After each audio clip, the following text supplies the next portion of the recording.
Hey everybody, it's Jason Blaha here. Now that my obligatory informative videos are done for the day, it's time to talk about current events in the online fitness community. And the biggest topic for the last few days in YouTube fitness has been Kinobody, aka Greg O'Gallagher, aka the Bruce Wayne of the fitness industry.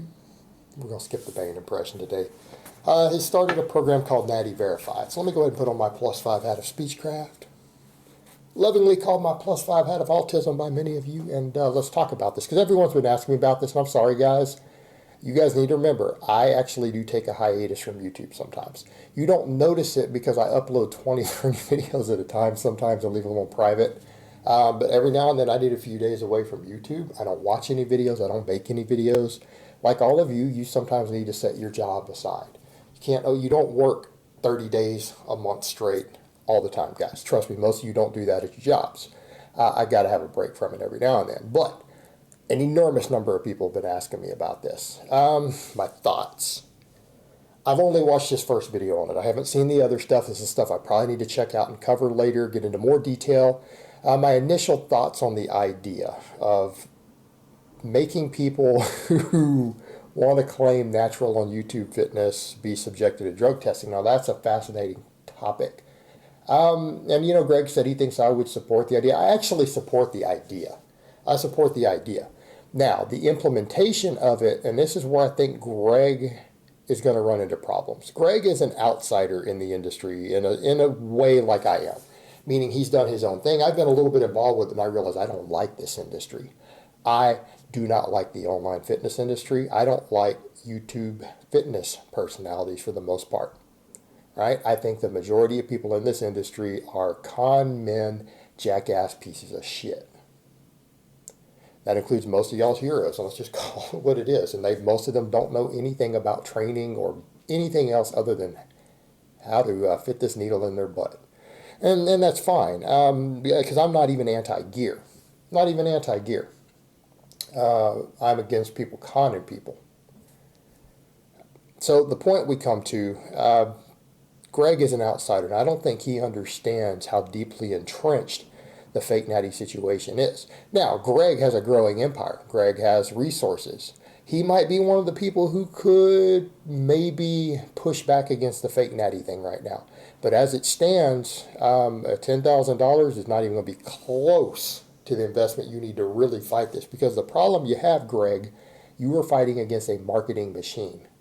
The supplement industry is one of the most unscrupulous and unethical industries you will ever see anywhere in the world, right? It is one of the shadiest industries I have ever come across in my life, and it plays dirty.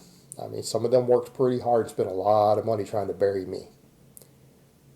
And some of you know the backstory on that. Things got ugly. But you've got to look at the situation. Supplement companies make a fortune off of fake natties. All right, they've got corporate sponsorship.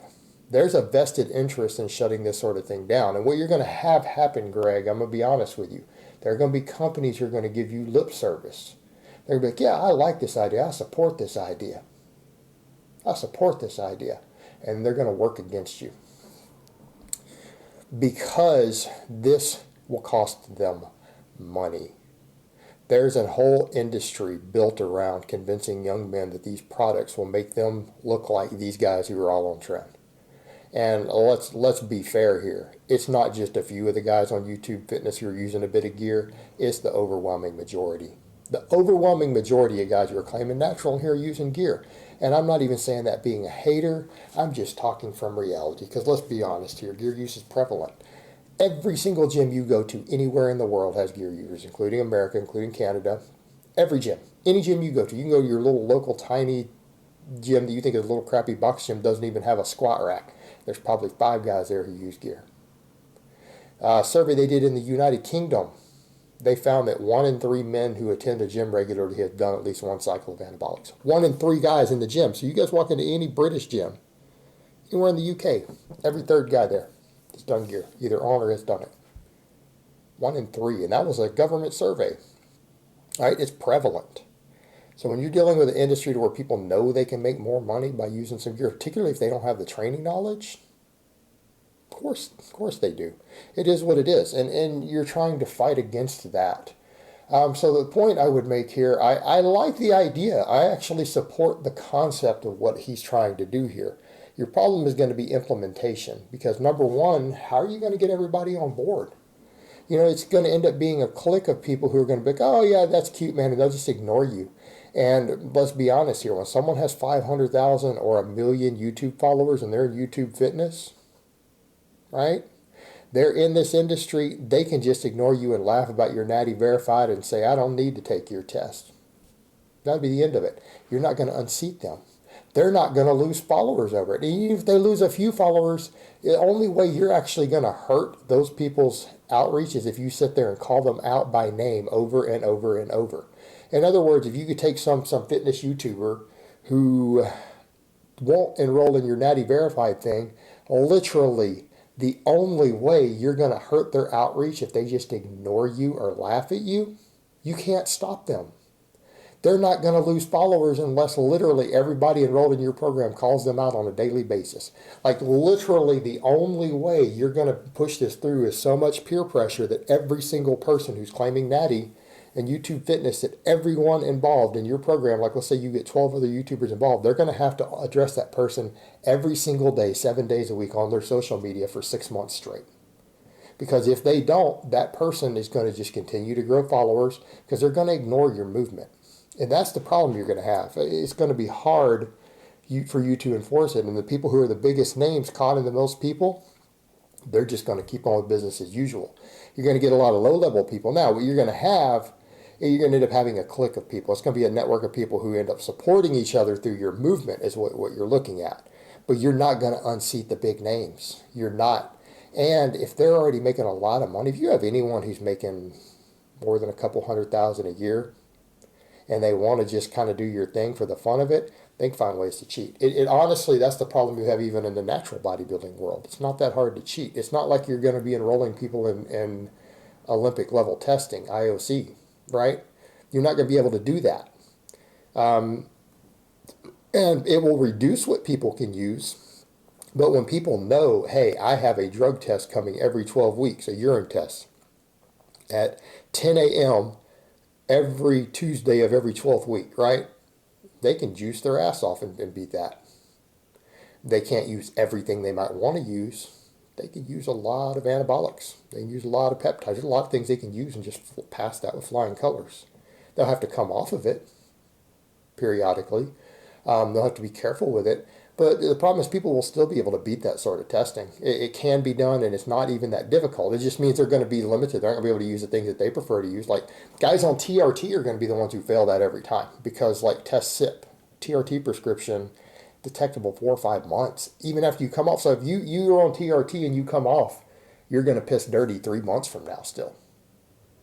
And you're not going to be able to tell the difference of if they used copious amounts or if they used a prescription amount that was in the normal range. You're not even going to be able to tell them apart on that test. You're just going to see that they used it 4 months ago. But a lot of other stuff has detection windows that are literally hours or days. A lot of really potent stuff. So that's part of your problem you're going to have with a lot of the testing. It's going to be people can get around it to some extent, especially if they know it's there. And then the other thing is if you start implementing the Olympic level testing, everyone who's in your NattyVerified is going to have to come off supplements. Because that's what people need to remember. Drug-tested athletes in serious endeavors don't use supplements because the supplement industry itself is a problem. And there are supplements that you have over the counter that you might think are fine, even if you're making them yourself. And there are sometimes things in there that will test dirty, plus the fact that the industry itself spikes drugs and everything. So that's going to limit their ability to market supplements, to sell supplements. And a lot of people are going to not want to do that because the supplement industry is deeply entrenched here. So essentially, anyone who is subjected to real drug testing is scared to use supplements for obvious reasons, because that's a one-way ticket to getting a dirty piss test is to go take random supplements that companies send you or that you buy. And everyone in the industry really knows that. So the problem is going to be, there's going to be blowback from the supplement world. There's going to be blowback from other people. And what you're going to have is that the biggest names that are conning the most people already have the power to ignore you. They have the power to just ignore you and laugh you away unless you actually orchestrate a campaign with all of your people already involved going after that person day after day after day. And even then, you might only hurt their outreach 10%, right? You might only hurt them a little bit. It's not going to kill their outreach or their income. They'll still have a, $500,000 a year income, but it might hurt them a little bit. And if they are using drugs, they're going to have to just continue to ignore you and take that small hit in income from your daily harassment, right? Because they can't do it without the drugs. There are people on YouTube Fitness who literally, their training and stuff is so bad that without copious amounts of drugs, they would lose everything they have real fast, because they don't know how to train even when they come off. All right, guys, but that's really all I have to say on that today. I hope it's been informative, and I will talk to you guys next time.